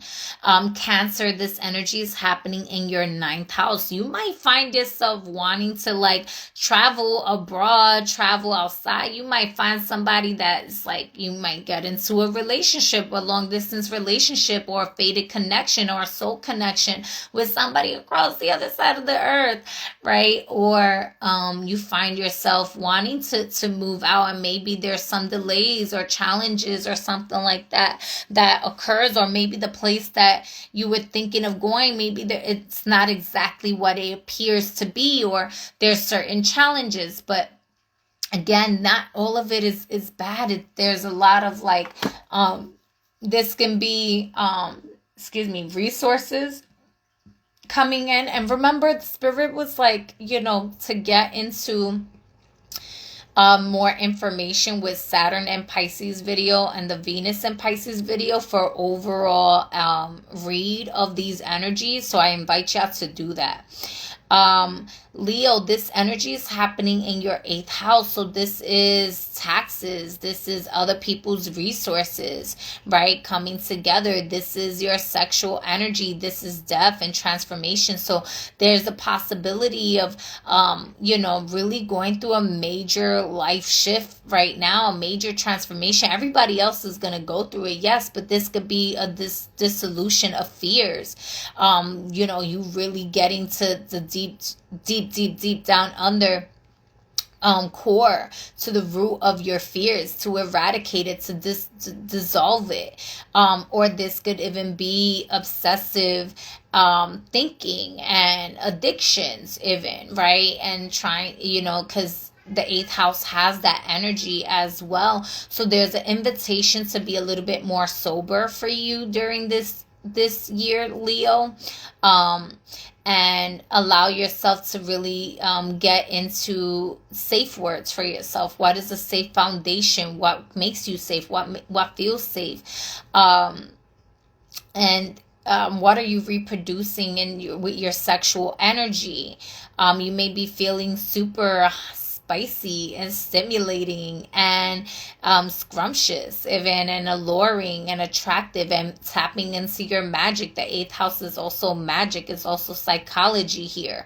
So this could be like doing some deep integration with your shadows, right? With your shadow sides, shadow work. This could be, maybe you're being manipulative. Maybe other people are being manipulative to you, or some dark psychology energy here. And the mindfulness of your health, the mindfulness of, being in a space of abundance, of resources, knowing that you have your resources around you rather than in scarcity. That's a big thing here for you. And this could also be like getting deep into like tantric practices or sexual healing practices, which is really yummy also, with this North Node and Pisces energy and the 8th house here. So that might be a thing that utilize to explore your fantasies, to get out of your fucking way, like feel the fear and go through it, right? Like what is really stopping you from exploring your fantasies, right? In a grounded way. And this could be like renegotiating certain contracts, or releasing and dissolving of trauma bonds even, right? Like if you've been dealing with trauma bonds, you want to release that. Virgo, this energy is happening in your 7th house. And like I mentioned earlier, this could be separations. This could be divorces. This could be releasing of those trauma bonds, of the addictions, of the compulsive, obsessive compulsive thinking and thoughts and self-sabotaging tendencies, and really getting into the space of your generational wealth and inheritance, right? And this is also like contracts here. This is the long-term marriage, with your relationships with other. How are you relating to your peers? How are you relating to your spouse?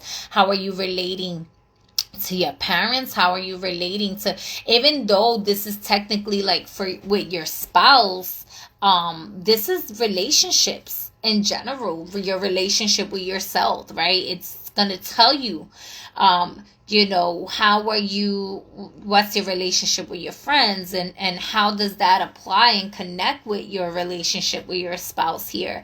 There could be major changes, maybe you're feeling like you're having a good time and your partner is going through like major changes, or maybe you're going through major changes and your partner just doesn't know how to handle that, because again, the Virgo access is happening in the South Node for you. So a lot of y'all are going to go through a lot of separations. Y'all breaking up right now and having divorces with your spouses during this time, because maybe they weren't in true alignment. Maybe there was deception. Maybe they were your biggest op and you didn't even know that. Or maybe your mind is your enemy and you've been like causing this like irrationality, irrational behaviors and impulsive behaviors in your relationship, right? It can go any which way. So you want to get grounded and you want to pay attention to what it is that you are truly wanting and seeking in your relationships for the long term, right? That's going to create generational wealth. That's going to be, this could also be, wills, the eighth house too. I meant to say that too. Like writing your wills and life insurance, etc. It might feel really tough for y'all Virgos at this time. You could be very emotionally triggered and stimulated at this time.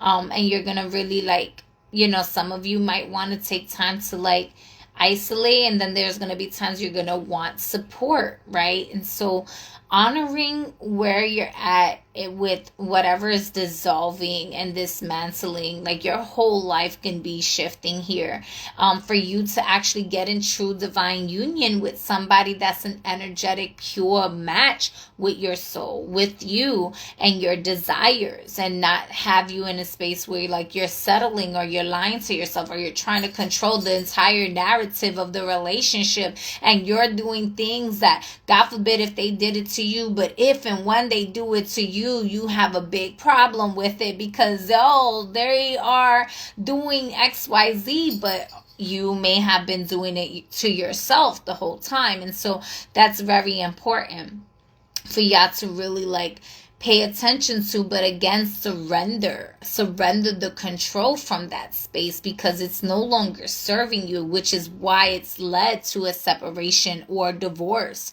right?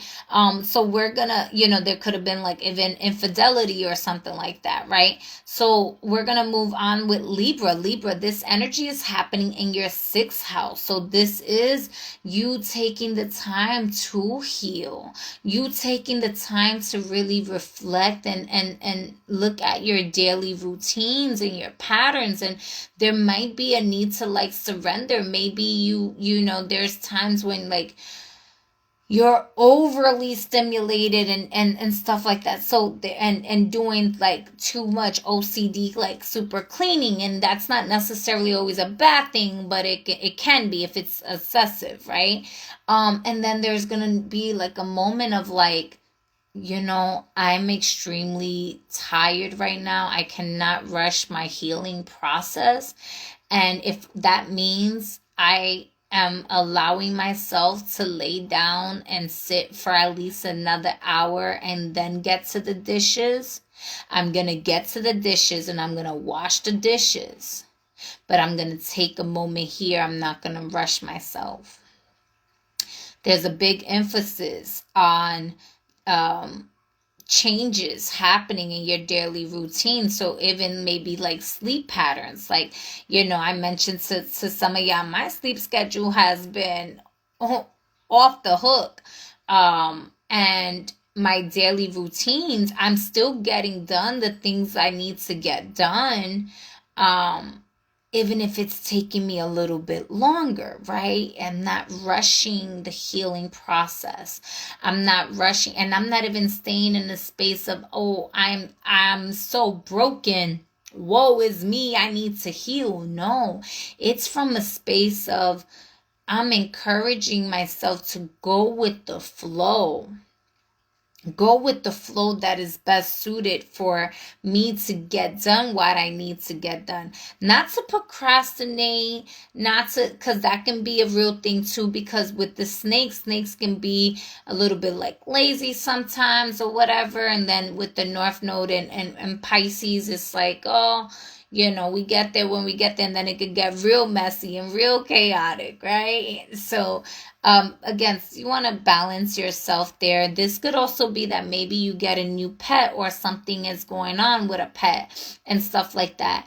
Or connecting with animals, right? Or maybe you are a healer and you're going to see like major shifts happening in the realm of like being a healer or in your career, whether you're a nurse or you're a shaman, a medicine woman, a medicine man. You can see major shifts in those areas, and sharing that information with others and helping others in the collective heal in that way. And so honoring that your schedule is not meant to look like everybody else's schedule, right? Honoring going hermit when it's time to go hermit. Honoring going within in the spaces where you're cleaning the mirrors, where you're looking at the mirrors. You're able to turn the maze into a labyrinth. You're able to do and navigate in those spaces. All right, Scorpio, this energy is happening in your 5th house. And so this can be, the way that you have been presenting yourself. This is going to be a little bit lighter, like you may get more recognition. This could also be that you fuck around and find out and get pregnant or something like that. Or you're going to have a baby, which is all life-changing and fated. This is a fated child. This is not just any type of child. This could also be changes in the currency and foundation with your child. So maybe, for some of you, this is if you have a child and that you're a co-parent, maybe you're not with the parent and your co-parent is on child support, you decide to take them off of child support, or maybe you put them on child support. It could go either which way. This could also be, getting very sexual and sensual, and in that space feeling really confident, getting flirted with and flirting with others, and getting into maybe a new relationship even. Maybe you're feeling like you maybe you were single and you wanted to get in a relationship, or you're dating, you're testing things out. Because the 5th house relationships, it's the relationship where the 7th house is like the marriage in it.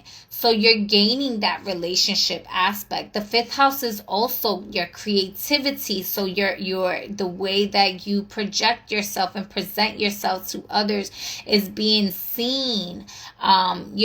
This is also like where superstars are made, right? So this is movies, magic, that form of the artistry, right? Getting into like that form of industry, music even. Maybe you're a musician or something and you get some limelight, if you will, because the 5th house is naturally connected to the heart space and Leo energy. And so it's going to really illuminate you. And so if you have any hidden enemies that you're in relationships with, that's going to be illuminated. If you, have been wearing a mask, and that's going to be illuminated. If you have people around you that's been wearing a mask, that's going to be illuminated to you. Your gifts, your talents are going to be illuminated. It's going to build you into a space of getting into your true heart's desires, and your recognition for your craft, for your work, for your talents here. All right. Sagittarius, this energy is happening in your fourth house, which has a lot to do with the mother. It has a lot to do with your foundation. Maybe some of you are moving to a new location all the way through. Maybe there's some changes that's going on with your mother during this time here, or you're going through certain healings of like childhood traumas or teen traumas or whatever, an argument or something, some form of like issue that it doesn't have to be mother, it could be even your father, any this is your parents, the house of your parents here. Or maybe you were adopted, or you were in the system, or you were, you felt neglected, rejected when you were younger. You felt like, your parents didn't quite parent you in the right way, and you feel like you need to reparent yourself at this time. You're nurturing yourself. Maybe this is that you're a parent and you're seeing some of like the old narratives and toxic behaviors that you've been passing. You're like, wait a minute, I don't want to pass this on. I really want to change the way that I've been doing this. And so you come up with new ways of parenting yourself and your children. This could even be getting into some form of like real estate, right? Maybe you take on real estate as a career or something like that. Or again, maybe you looking into some land, or are you looking into building, more generational wealth and doing things in a different way. So that varies here. And then Capricorn, this energy is happening in your third house. So this is, travel is going to be very effective and impactful for you during this time here. This could also be communications. This could be schools here. You can be a teacher. You can be studying something new. So this could be learning something new, teaching something new. This could be something going on with like a sibling of yours or something like that. Major changes that's happening here, where healing is, you could be a healer that does public speaking, or that's going to be required to travel to do healing work or something like that, right?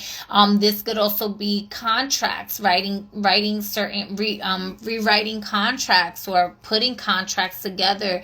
A lot to do this, the third house, if it has to do with the oracle and the gypsy, because of its connection with communication and how it navigates through alchemy. So this could be really getting into alchemizing a lot of energies. If there has been any this is like dismantling and transmuting any like hate or jealousy, or that may, utilizing that energy to serve you for your highest and greatest good. So let's just say, there's like a lot of monitoring spirits, monitoring eyes on your page, and you're like, well, I'm going to convert that energy into abundance, and it's going to serve me in my highest and greatest good, that every time somebody looks into my looks on my page, even if my page is not being monetized, it brings in generational wealth for myself, the future generations to come as well. And you affirm these things, you're alchemizing the energy, right? And you're bringing the next of kin into that communication,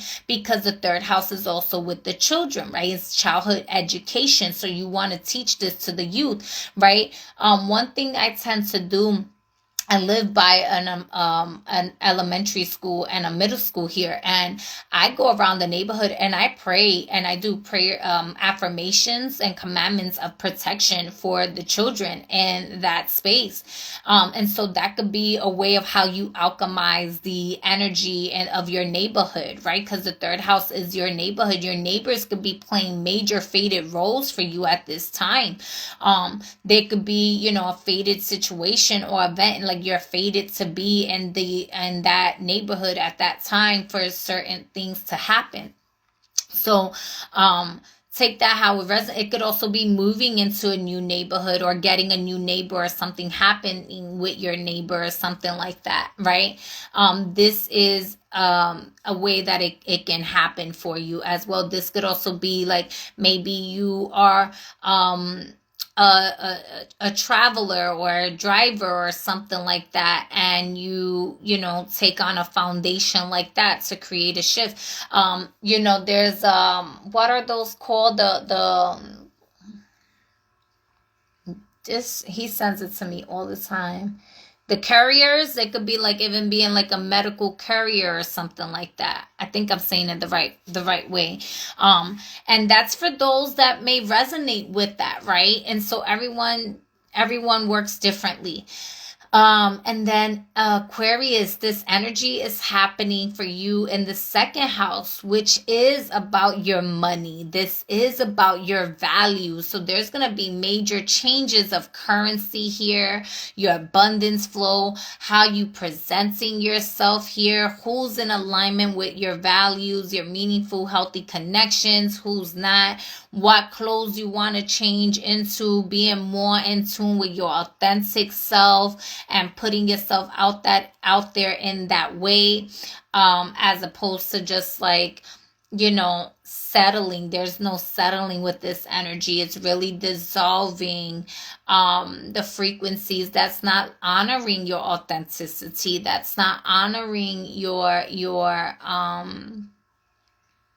the way that you value yourself is going to come into a major shift and transformation. Maybe you were downplaying yourself a lot, or maybe there was a lot of traumas and old stories that you held on to that was keeping you captive to even really value yourself at a greater level here.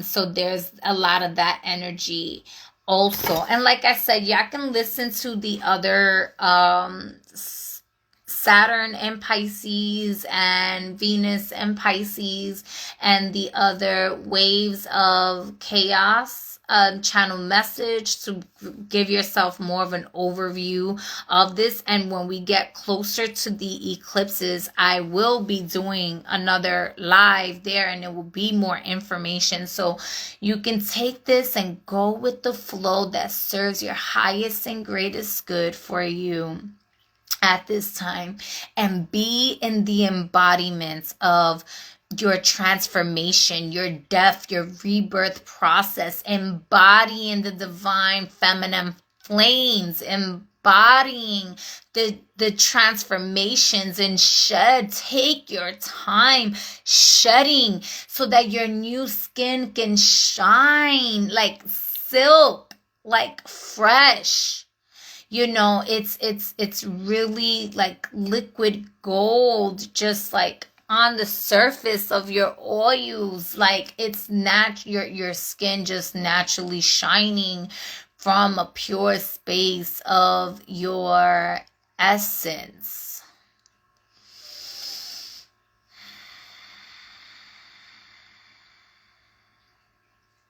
When you rush the shedding process, it can be damaging to the body. It can cause scars. And scar tissue is a whole other trauma to work through, and you don't want to have to work through that, right? Although it leaves a good story, it's, if you don't have to go through it, why put yourself through that, right? So there's a thing about time is going to be moving, time and energy is going to be moving really fast, while allowing yourself to breathe into the now moment, into the quantum fields where it's kind of bending time in your favor, so that you can navigate in a way where you're taking your time, you're making time, you're creating time. You're not letting time consume you. You're making the time.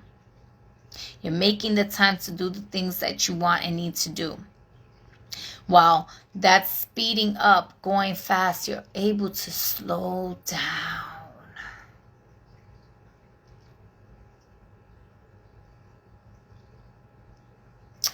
All right, y'all, I think that is all the messages that I have for y'all this time.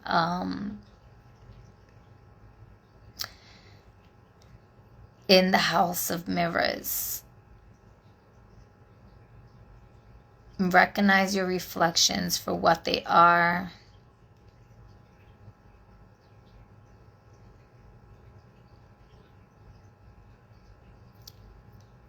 know that your reflection is going to change at times, depending on what level of consciousness you're operating from and which fractal of light is coming through.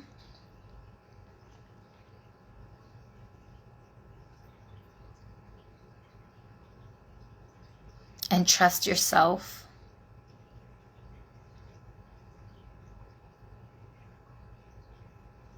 Trust yourself. Know that even the reflection that you see in front of the mirror is not your true self. And that's part of the deception, because it looks good and it looks just like you, made in the image of God.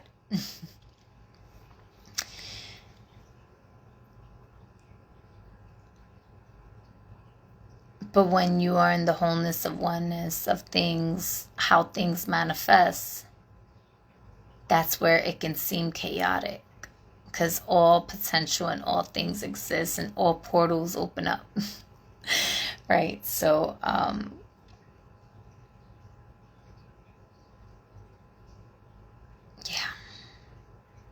I think I'm going to leave it there. Would just be the embodiments of your